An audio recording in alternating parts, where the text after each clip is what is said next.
Thank you. Everybody be seated. It's not traditional in terms of the normal speeches. However, I was asked to say a few words. So I'll say a few words. First of all, on behalf of Jackie and Kevin, myself and Marie, we'd like you to thank you for coming to Miriam and Tims' wedding celebration. Great to have you all here. Great to have you all here in Herefordshire. A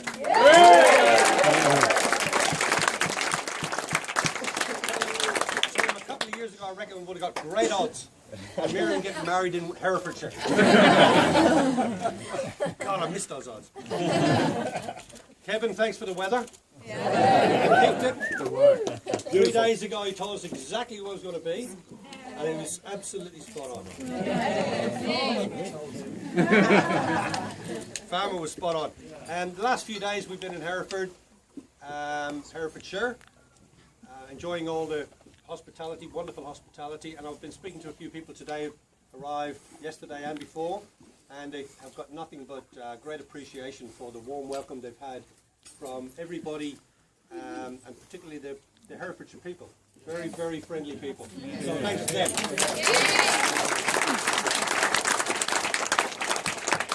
I know people have come a long way. So first of all, thanks to the Australian contingent.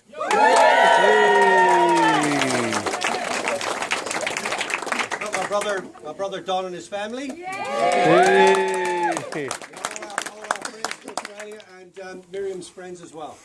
Yay!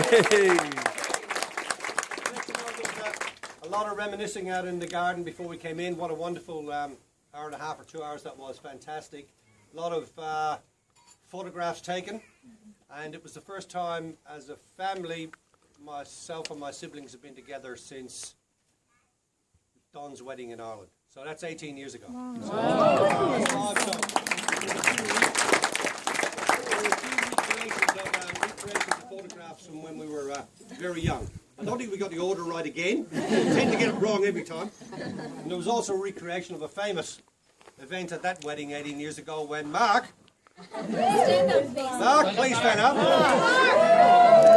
He was only 2 at the time, but he had to be rescued from water. Water hazard. So his cousin Robert, where's Robert? Robert. So they had a well done, Robert. Saved his life. So they had a recreation down by the warning, water. Unaccompanied children, keep them away. So well done. Large Irish contingent. Thank you all for coming. I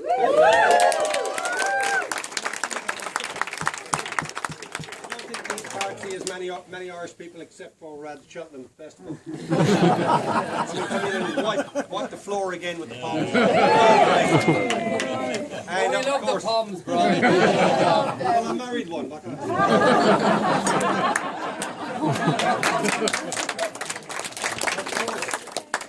All Miriam and Tim's closest friends who've travelled from near and far to be here today is fantastic. Thank you all for coming.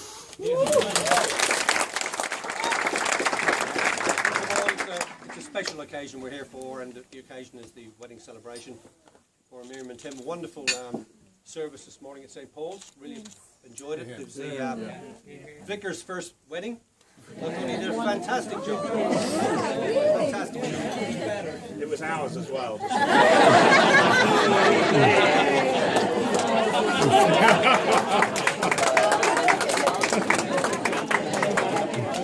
I think Jackie and Kevin and Marie and I couldn't be any prouder of the beautiful bride.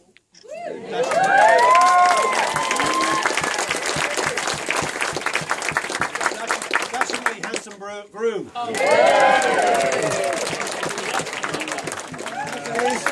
I think it's a room of beautiful people. We've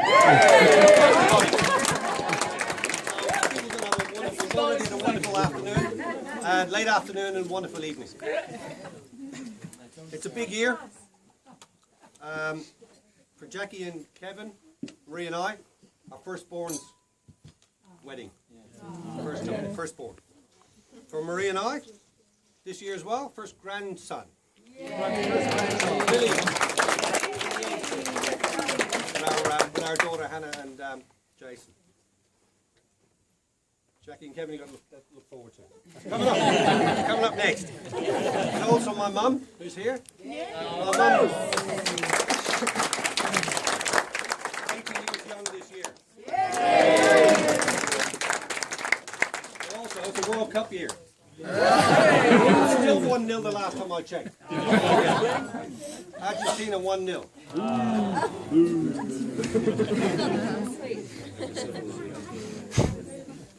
Yep. So, chance of being born in a World Cup year, 1 in 4. Obviously, held every 4 years. So Billy born 2014. My mum was born in the World Cup year, 1934. Italy won. Those who weren't there, Italy won. I was born in '66. Guess who won then?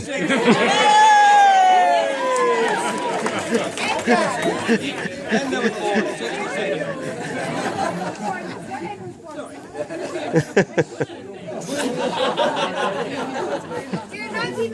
1990, the Twins. 78, see? 1 in 4 at least. Two of our kids were born in World Cup years. The first World Cup was 1930. And who won the first World Cup? Uruguay. Hey, little known fact. Is there anybody here from Uruguay? Little known fact. Luis Suarez's great granddad got sent off for biting the referee. Little known fact. Now, there's a 1 in 48 chance that you were born during the World Cup. Who was born during the World Cup?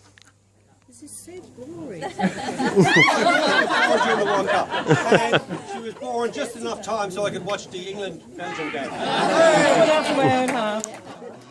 So we got a World Cup wedding. I know some people have said, why have we a wedding when there's quarterfinals on? I think it's wonderful. And I think it's just following a tradition. Marie and I got married in the World Cup year. And, I remember that. just on the cusp of the World Cup final, 1982. Who's to think that 32 years later, and there's a number of attendees who were at that wedding. Would Put your be here. hands up, please. Who was at that wedding? Would be here 32 years later. Who's that guy?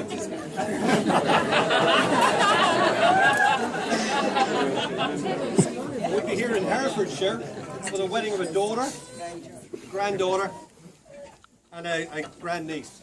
Amazing. 1982 was also the year, actually that year, we had our honeymoon in Italy. So, that's when they won. 1982 we also emigrated to Australia. So, that was it. Yay! Been there ever since, apart from 5 years in Asia. So, it's a long way. Didn't know anything about Australia when we went there. There was no internet, no Facebook, no iPhones, no nothing. All I knew was that the Olympics were held in 1956 at the MCG, because Ireland won a gold medal, the first gold medal ever. Won it to England. And he beat the Aussie favourite in the 1500 metres. A mile. Not really. I knew AC/DC, Brothers' favourite band. I knew Sherbet. Who knew Sherbet? Yes. How's that? How's that? And I knew one of my childhood favourites, Rolf Harris. The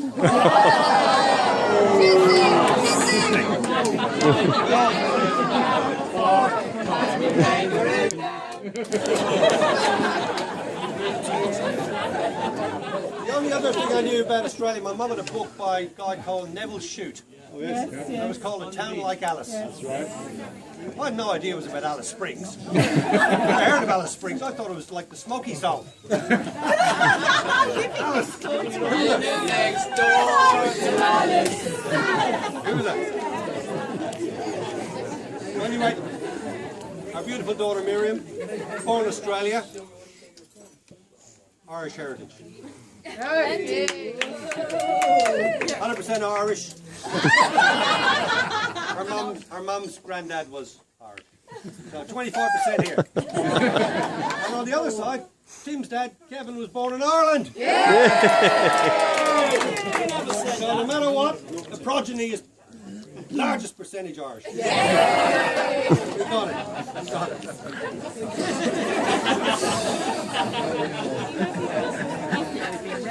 Miriam as a child was always very mature. I think a lot of moving around. 5 years working in Hong Kong. Jumped up in schooling a fair bit. Was going to discos or nightclubs, I suppose, at 16, I suppose. False ID, 15 or 16, and graduated at 19, and decided to come to London at 21. So just to leave home, travel around the world with her dear friend Simone. Simone's here. Where are you, Simone? Haven't they both done exceptionally well in their careers? Give them a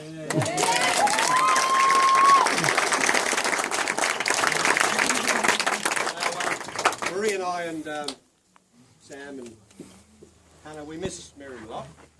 It's a long way away. There is Skype. I don't Skype, so I don't know. I don't Facebook either, so none of that. A bit on the phone, and that's about it. But we do get together a fair bit. We've got a great opportunity to catch up with them in Australia. Went to the MCG for a test just not long ago. Got beaten again. So anyway, that's life. We did it ourselves. We did it to our family, so that's the way it goes. But we're so happy she's met Tim. He's a wonderful gentleman. Couldn't be any happier.